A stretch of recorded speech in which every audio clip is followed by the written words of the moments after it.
Media sosial diramaikan dengan rekaman 3 tentara Ukraina yang tertembak saat diam-diam menyisir hutan. Mereka terekam ketar-ketir usai berada di bawah todongan senjata Rusia.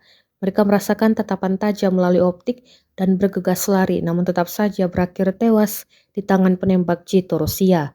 Rekamannya beredar di Telegram pada Senin 24 Juni 2024. Dalam keterangan unggahan disebutkan saat tentara Ukraina berusaha bersembunyi dalam keadaan panik, penembak jitu Rusia secara metodis dan tenang menjalankan tugasnya tanpa meninggalkan peluang bagi musuhnya.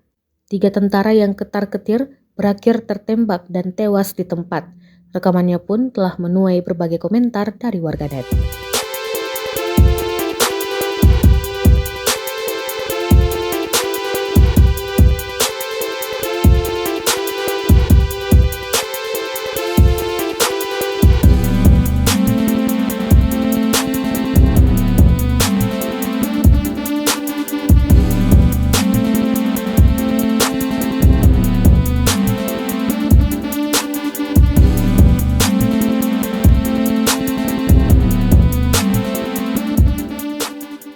Download Tribun X sekarang, menghadirkan lokal menjadi Indonesia.